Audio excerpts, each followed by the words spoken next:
자, 경제 현안을 보다 쉽게 풀어보는 경제 읽기 시간입니다. 오늘도 다양한 경제 이슈들 김대호 경제학 박사와 함께하겠습니다. 어서 오십시오. 네, 반갑습니다. 예, 언젠가부터 저희가 이 시간에 가장 많이 하는 것 중에 하나가 이제 주제가 이제 물가인데 네. 물가 얘기 좀 시작을 해보겠습니다.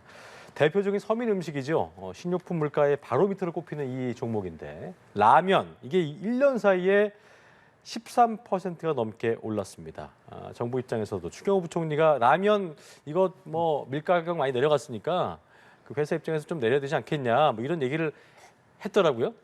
네. 네, 경제부총리가 라면 값을 얘기하는 그런 아주 희대의 초유의 일이 벌어졌습니다. 그러니까요. 그만큼 현재 지금 물가가 엄중하다는 건데요. 네. 추경호 부총리는 한 방송에 출연한 인터뷰에서 라면 값 좀 내려줬으면 좋겠다. 예. 정부가 라면 가격에 뭐 이래라 저래라 할 수 있는 것은 아니지만 예. 원자재 가격, 그러니까 라면의 생산비 중에 가장 큰 비중을 차지하고 있는 밀가루 값이 예. 무려 50%나 지금 떨어졌으니까 거기에 맞춰서 라면 값을 좀 내려주면 좋겠다. 업체가 뭐 업체로 보고 직접 주문한 거라기보다는요, 소비자 단체들이 이런 라면 값 인하 압력을 넣었으면 좋겠다 이렇게 주장하고 있는데요. 실제로 지금 우리나라 CPI 물가가 3.3%입니다. 우리나라 소비자 물가죠. 예. 근데 라면 값은 지금 13% 이상 올랐지 않습니까? 근데 저게 작년에만 오른 게 아니고 재작년에 또 올랐어요. 그때도 10%가량 올랐거든요. 그러니까 2년 전에 비교한다면 20% 이상 훌쩍 올랐습니다. 그래서 당시에 라면 값을 올릴 때 원자재 가격이 오른 것을 명분으로 내세웠으니까 지금 밀가루 가격이 얼마나 많이 떨어졌느냐. 밀가루 값뿐만이 아닙니다. 라면의 이제 가장 재료비에서 가장 큰 비중은 밀가루지만 그 다음으로 차지하고 있는 게 식용유 만드는 대두거든요. 예. 대두값도 많이 떨어졌어요.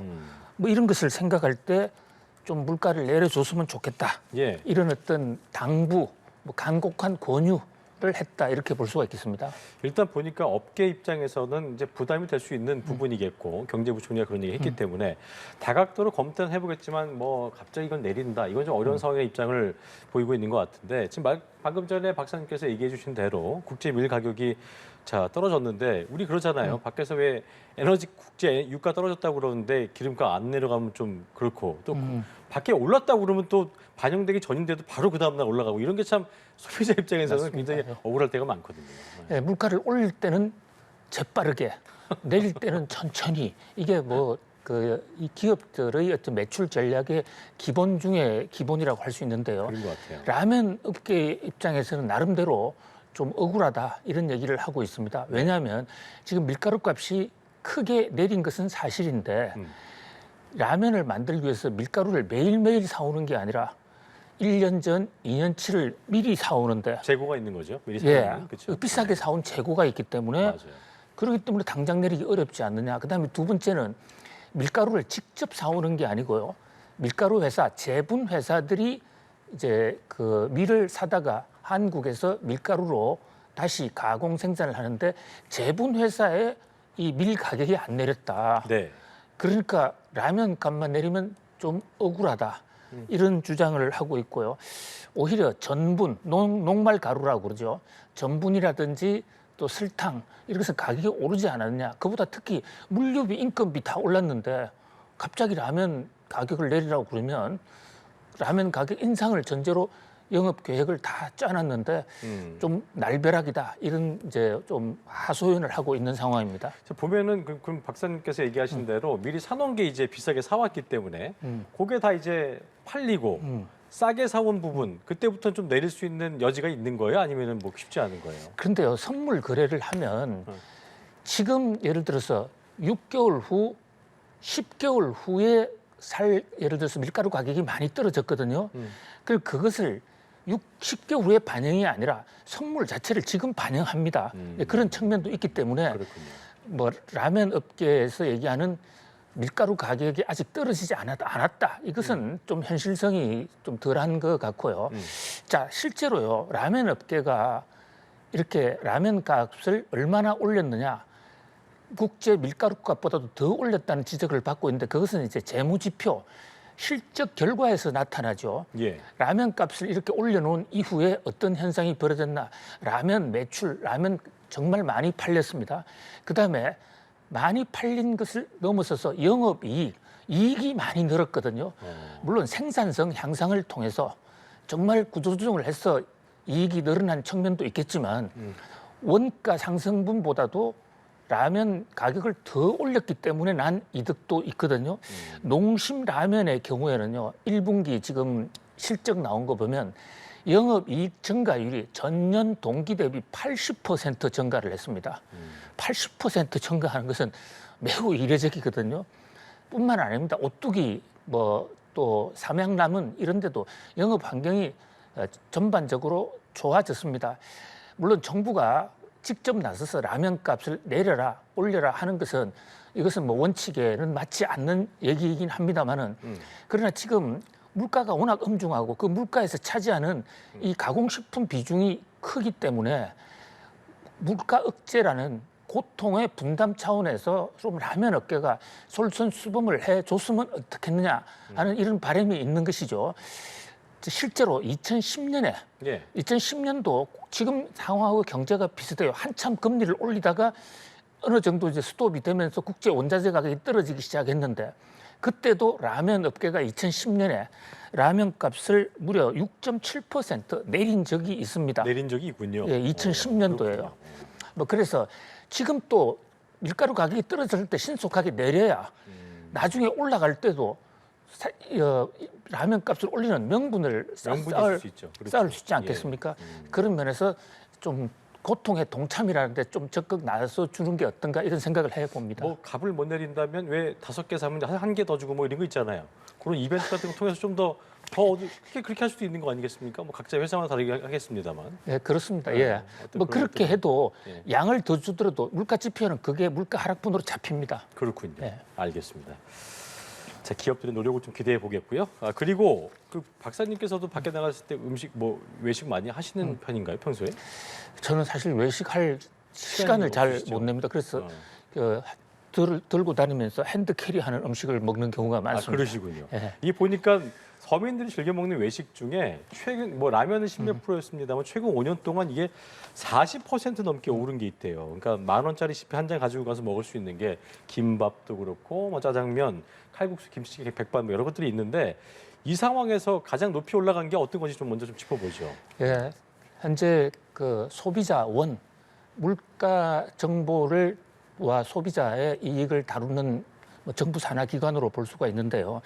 저기에 통계를 역추적해서 분석을 해본 결과를 보니까 지금 CG 그래픽에 보시는 대로 지난 4년 동안 예상과 달리 김밥이 예. 가장 많이 올랐습니다. 46% 올랐습니다. 그다음에 문제의 짜장면도 다 그게 표준말로 바뀌었습니다. 둘 다. 예. 짜장면 40% 이상 올랐지 않습니까? 칼국수, 김치찌개. 저 표의 오른쪽에 있는 그 4개만이 지금 사실은 10,000원짜리 한 장으로 먹을 수 있는 가장 저렴한 국민 대중식인데 그 4개 가장 많이 올랐습니다. 예. 그리고 왼쪽에 있는 것들 상대적으로 적지만 그래도 20%씩 올랐으니까 결코 적지가 않죠. 냉면 같은 거는 지금 10,000원 이하로 먹을 수 있는 냉면이 거의 없어졌거든요. 예. 자, 이렇게 서민 물가가 많이 오르면 지금처럼 경제가 어려울 때 이 서민들이 가장 서민들은 저거 물가를 지출을 줄이기가 굉장히 어렵습니다. 예. 저것조차 안 먹으면 사실상 이제 생계 문제를 걱정해야 되는 상황이기 때문에 예. 소위 말하는 가격의 수요 탄력성이 굉장히 낮은 품목들이에요. 그러니까 어쩔 수 없이 먹을 수밖에 없는데 그러다 보니까 이제 이 대목에서 국민들의 피해가 다른 어떤 제품보다 이를테면 뭐 큰 제품이나 내구 소비재 이런 것이 가격이 올랐다면 내년에 사지, 내후년에 사지 좀 맞아요. 연기할 수 있는데 아직은 없어도 되는 그런 부분들. 예, 그렇죠? 오늘의 짜장면을 내일 2그릇 먹을 테니까 오늘 하루 스킵하자 이거 쉽지가 않지 않습니까? 맞아요. 그러니까 참 중요한 거는 서민들이 가장 체감할 수 있는 그런 물가가 좀 잡혀야 그래야 좀 이제 물가 잡힌 것 같구나 내린 것 같구나 할 수 있을 텐데 이렇게 계속 이게 뭐 그래도 금리도 좀 진정세를 보이고 있는 상황이고 뭔가 좀 그래도 잡히고 있는 느낌인데도 이런 물가가 계속 잡히지 않는 거, 이런 체감 물가가 잡히지 않는 건 어떤 배경이라고 봐야 되는 거예요? 이번 기본적으로 음. 이 서민 생계비 어떤 가공식품 물가 같은 경우에는 예. 가격이 오르고 내리고 한다 해서 수요를 마음대로 늘렸다 줄였다 할 수 있는 소비자들 입장에 선택의 여지가 없기 때문에 가격이 올라도 저항하지 못하고 따라갈 수밖에 없는 그런 구조적 약점이 있어요. 거기다가 이제 코로나 팬데믹 때 워낙 집콕으로 안에 많이 눌려 있었기 때문에 예. 바깥으로 나오는 수요가 한꺼번에 늘어난 점이 있고 또 외식업 같은 경우에는 외식업자들 자체가 코로나 때 타격을 많이 받았습니다. 그래서 외식업자들의 숫자가 코로나 때 아주 급감을 하기도 했어요. 예. 그러다 보니까 어떤 외식업자들의 생존권 차원에서도 가격이 오르는 이런 여러 가지 문제가 동반했다 이렇게 볼 수가 있는데요. 네.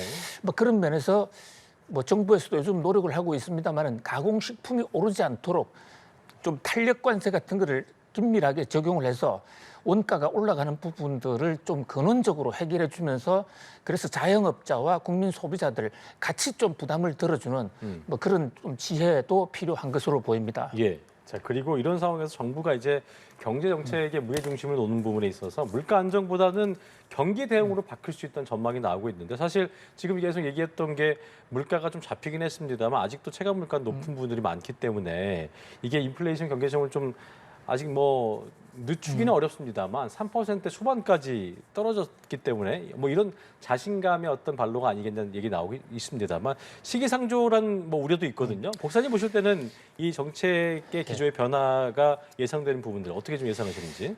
추경호 부총리의 발언으로 인해서 바로 이 경제 기조의 변화 가능성이 지금 하나 세간의 이슈가 되고 있는데요. 그렇죠. 자, 추 부총리의 발언 중에서 상당히 정말 반가운 얘기가 하나 있었습니다. 물가가 앞으로 곧 2%로 떨어진다. 빠르면 7월 달이나 8월 달 CPI 물가가 발표되면 2%대로 하락할 수 있을 것 같다는 얘기예요. 2% 하면 우리가 물가 억제 목표가 2%니까 거의 근접을 한다는 얘기거든요. 예. 그렇게 된다면 물가도 이제 한 곱이 넘겼다고 볼 수도 있는 것입니다. 그동안에 금리 인상이라든지 또 국민들의 허리 졸라매기 이런 것들이 또 우크라이나 사태로 인한 국제 원유 가격 하락으로 인해서 물가가 조금씩 잡히는 매우 반가운 소식인데요. 이제 이러다 보니까 이제 정부 입장에서는 그동안의 경제 정책을 모든 것을 닥치고 물가 억제, 물가를 억제하는데 모든 정책의 중심을 두다 보니까 예. 경제 정책의 균형을 이루어야 될 다른 부분에 대해서는 정말 신경을 쓰지 못했거든요. 예. 그래서 하반기 경제 정책 운용 방향에도 좀 이제는 결이 다른 얘기가 좀 들어갈 것이다라고 지금 전망이 나오고 있는데요. 그런데 정부가 정책 전환을 완전히 공언한 상태는 아닙니다. 여전히 물가가 2%로 간다 하더라도 아직까지는 갈 길이 좀 더 남아 있고요. 또 경제 정책을 전환한다면 경기를 부양한다는 그런 쪽으로 해석이 될 수 있는데 지금 경기를 부양할 수 있는 정부의 수단이 별로 없습니다. 금리를 인하할 수도 없지 않습니까? 아직 물가가 완전히 안 잡혔는데 통화량을 풀 수도 없죠. 또 지금 세금을 깎아주거나 정부 재정 지출을 늘리기도 어려운 지금 그럴 수도 추경도 없죠. 하기 어려운 일입니다. 그러니까요.